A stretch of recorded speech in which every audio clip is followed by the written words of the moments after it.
想给大家分享关于就是我去年的这个消费，所以我们就可以看到我这个消费的 table 右边这里有这个 pie chart， 一个不一样的 version 给你，就是我真正如果是很存钱的 mood 的话，我会把我的 spending drive down to as low as possible。Hello， 大家好，欢迎回来到我的频道，我是 Paul， 来自新加坡的一位晶片设计工程师。今天就想跟大家分享关于我在新加坡的消费。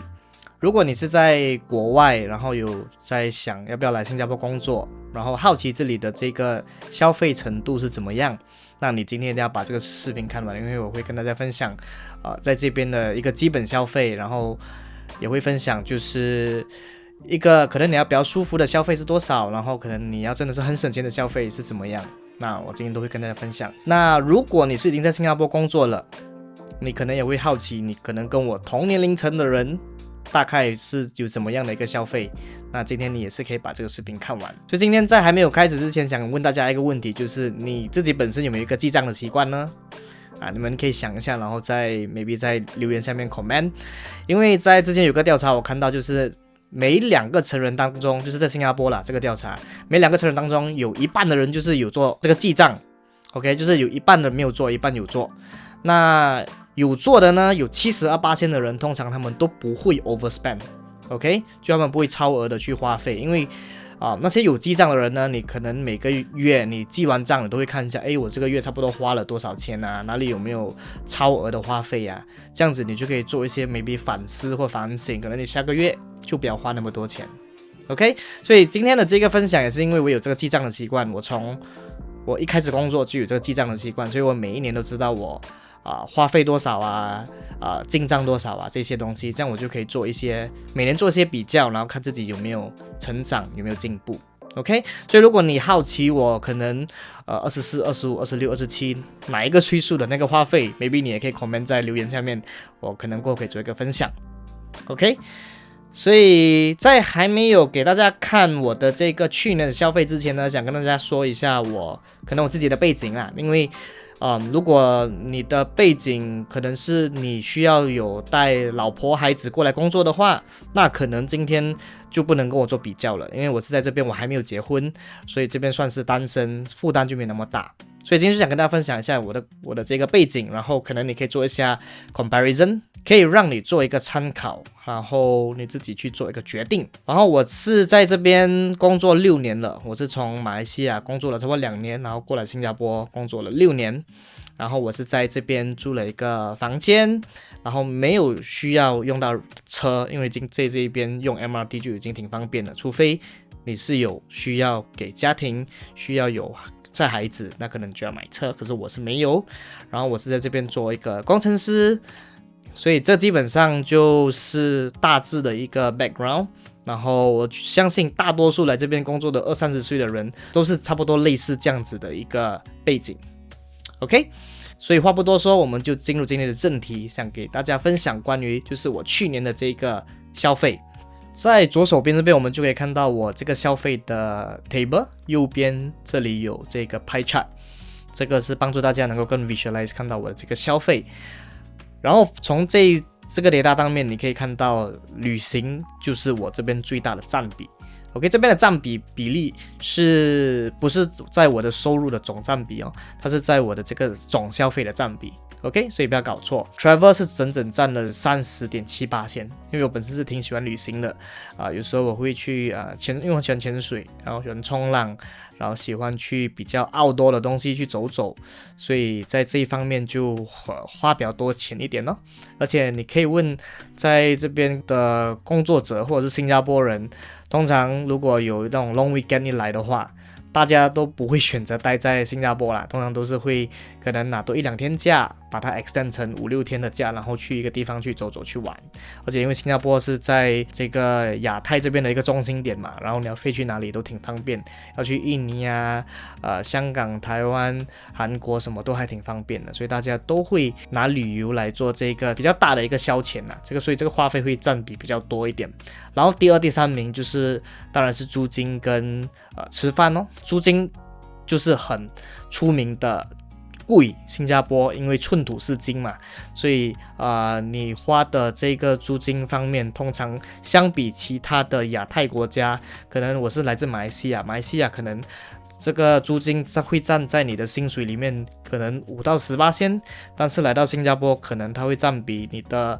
薪水的10到30%都有可能。OK， 所以这个租金方面一定是会比较贵的，所以你也会看到一些其他零零碎碎的不一样的这个花费，所以我在这里就会跟大家做一个 go through 每一个小小的 category， 然后跟你讲一些context， 说的你差不多知道这些花费是代表着怎样的一个生活让你能够更好的去了解你花了这个钱你会拿到什么东西，因为如果我只跟你讲钱的话，你可能不是很能够 get 得到这个东西它materialize 成什么样子的东西。 OK， 所以我们现在就讲第一个travel， 因为这是最高的占比嘛，所以 travel 这边的这个花费就占比了5个在亚太的差不多旅行，我去了5次的亚太的旅行，可能去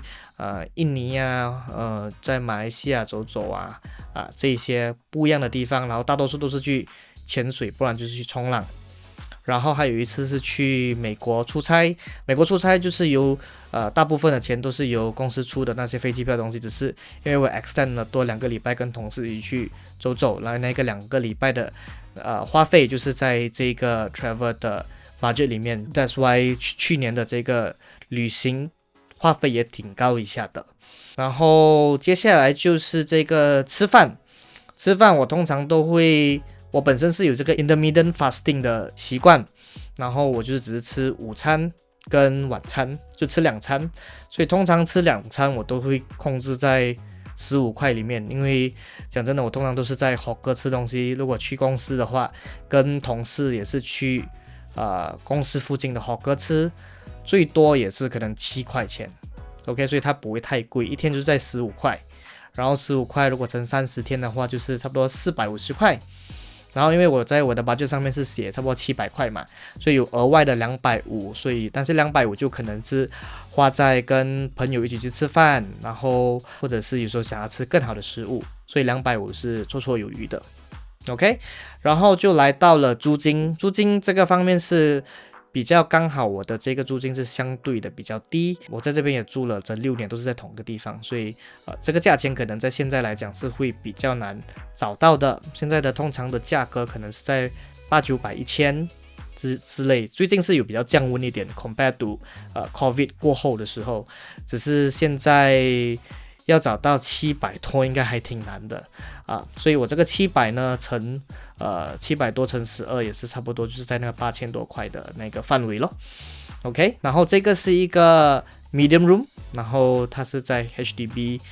里面的一个房间，然后就是你现在看到的这个房间所以它是旧的 HDB， 所以看起来还比较大宽敞一点，所以我觉得是一个蛮好的 good deal。 过后就是 gym， 我是去 Anytime Fitness， 因为这个 Anytime Fitness 它的会员费相对来说比较低，它是在105块，我的是105块。如果你是在它优惠的时候 sign up 的话，可能有时候你还可以拿到89块，而且还会 waive 掉那些 registration fee， 还有那些 key fob 的 fee，那个还挺省一下的。它还有 gym 还有其他的 option 如果你还要更便宜的，有 ActiveSG， 这是政府的 gym 来的，然后通常是在那种政府的 Sport Hub 那边。它可以多便宜呢，就是如果你是选 Yearly Pass 的话，然后你选 Off Peak 就是你早上7点到下午4点去的时候，那个整年只需要80块，80块是很便宜你一个月还不到10块就可能7、8块一个月的 fee， 超便宜的。这个的前提就是你能够在人家上班的时候你去做 gym 啦 OK。 如果你不能的话，它也是有一个 all day access 的，就是你整天都可以去的，那个就是差不多在300块，也是很便宜这样一个月才差不多20多块罢了 OK， 所以还是挺便宜一下的。如果你想要比较贵的呢，因为好像Anytime Fitness就是真的是全部都是 gym 的 equipment， 还有一些 classes， 那些 classes 是 free 的。可是你想要去更好一点的，它的设施更好，然后有更好的服务或者是更好的空间的话，你可以去 Anytime Fitness， 那个差不多是可能在150到200多之间。OK， 是看你公司有没有 promo 或者是有没有 collab 跟他们。Alright， 所以这个是这个 gym 的一个花费咯，然后算是一个固定消费啦，因为你一 subscribe 下去，它就是每个月需要还的钱。然后另外一个就是 entertainment 我放差不多每个月200块这样子，就是可能你有时候会跟朋友去 hang out 啊，可能去吃一下饭，可能还是喝酒，然后看电影啊，或者是你 subscribe 一些 music 或 streaming service Netflix、Spotify， 然后可能你也会有一些 hobby 的 spending， 好像我本身就是会花在买拍照的器材，或者是我去潜水的器材，这些都是多多少少有算一点点在 entertainment 的这个总花费里面。Alright， 然后 transport 呢，我这边就真的还挺少一下的，我每个月可能最多讲真的也是花60-70块吧，不是很多，因为我住的地方还跟我工作的地方挺靠近的，所以一天可能来回就3块多罢了，然后就20天3块多，然后周末有时候我去教会的话，我是骑脚车去，所以就不需要用到MRT 之类的，所以我的这个 transport fee 还挺低的。然后过就是 insurance 我这里是还 Malaysia 的 insurance， 因为我那时候在 Malaysia 工作的时候已经有买了嘛，所以就没有断保了，那我就继续一直供那个 insurance， 所以那个是在马来西亚的。还有这边我就买了因为做了 PR 嘛，就买了 integrated shield plan， 那个也是有算进这个我的这个总花费里面，所以每年就会有这个差不多每个月86块新元的这个支出。然后另外一个接下来就是 subscription， 因为我喜欢拍照嘛，所以我就会有一些可能 Lightroom 的这个 subscription fee， 然后我现在录这个 YouTube 嘛，然后你听到这个音乐，这个 Epidemic Sound 也需要这个 subscription fee， 所以这些是我一些 fixed cost 就是我每个月都会去还的这个成本。接下来就是 shopping， OK， 我本身还挺喜欢 shopping 的，就是 online shopping， 我会买一些 gadget 咯 ，OK， 然后拍照的器材、diving 的器材、骑脚车的器材、买衣服或者是买 bag， 因为有时候拍照需要用不一样的 bag， 骑脚车要不一样的 bag， 然后去潜水也要不一样的 bag， OK， 所以有各式各样的 bag 啦，所以这边就加起来这个 shopping 占比也蛮大一下，差不多12%。所以接下来就是这个 parent and church， 就是我给家人还有教会的一些固定的支出，家人就是给家用，教会就是给私益奉献，所以这边加起来就是可能我本身自己的一个 contributions back to the church and also to my parents。 Then最后一个就是 telco， 你在那个pie chart 上面看到是 0%， 因为它基本上是占我的总消费 0.24% 罢了，因为它每个月支出只需要10块，因为我 subscribe 的是 Simba， 我一进来的时候其实它叫 TPG， 然后它其实一进来的时候是 free 差不多1年的这个 service， 所以基本上第一年我是不用还钱的，过后就是每个月10块咯，每个月10块，它还现在的10块还包挺多东西的哦，给你500GB 的quota，在新加坡或 Malaysia 都可以用。然后如果你去国外的话 ，Apex 它都给你 free 12GB 的这个quota哦，所以我觉得还挺不错的，就是你去国外还不用特地去买新的一个 SIM 卡来用。OK， 所以这个基本上就是我的基本花费，所以这边加起来就是你看到的 final amount。如果你是真的很想要存钱的话，我这边也有一个不一样的 version 给你，就是我真正如果是很存钱的 mood 的话，我会把我的 spending drive down to as low as possible， 然后在这个左手边这边你就可以看到我的这个 minimum spending 是多少。我基本上就是因为我有些 fixed cost 嘛， fixed cost 就是那些 subscription 啊 rental， 吃饭，然后 transport 那些东西是 gym， 全部东西你不可以改掉的。OK， insurance 那些也是 fixed 的，基本上我就 remove 掉 shopping。OK， 然后这边 parents 跟 church 也是没有在这边，因为我是要给你看，假设说你不是基督徒，或者是你是没有给家用的话，你的那个 min spending 是多少啦？所以因为这个是个人的原因嘛，就我在这边就没有算进去咯。所以基本上就是 remove 掉 travel，就是可能你不用每个月都旅行嘛，对不对？然后 entertainment 也 reduced by $100，所以这边你看是现在100。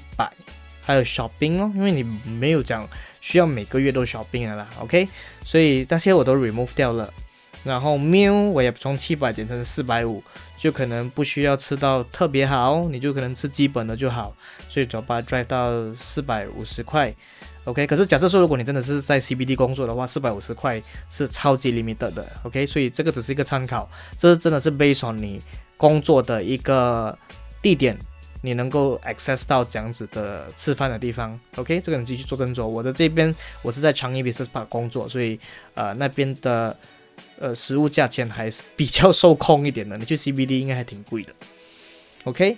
然后所以基本上还有 others， 我就放个 others 50块，可能你要买一些 grocery 啊，还是一些洗漱用品，这些都可以揽在里面。所以这边加起来就是差不多1681块，就是你在新加坡真的是最 minimum 的 spending，OK， 因为现在东西都变贵了嘛，你要真的要去到更便宜一点，可能你真的是会很 squeeze 你自己咯，或者是可能你就不要去 gym 咯，还是什么东西这样子可是本身我对 gym 还是觉得还挺重要的啦，每个人都要去 keep fit 因为你不只要有钱，你要有健康嘛，对不对？所以要常常去做运动。OK， 所以这边就是给大家做一个参考，希望这个看了我自己的这个消费，还有这个最 minimum 的 spending， 能够帮助大家来做一个考量，看你适不适合来新加坡工作，因为你要看一下你拿到的这个 offer 是怎么样，然后你可以做一个斟酌，到底你可以省多少钱。compare 一下你现在就是在你原有的国家的这个薪水，然后你能够存钱的比例，你这个被征税的这个比例，然后你到最后来 compare 一下，到底你能够存下多少钱，是不是一个值得的工作机会？所以那个就是让你来自己做决定。希望我今天给你的这个资讯能够帮助到你，如果有帮助到的，或者是你喜欢今天的这视频帮忙点赞、订阅、分享，还有打开小铃铛。所以今天的这个分享就到这里，谢谢你的观看，拜拜。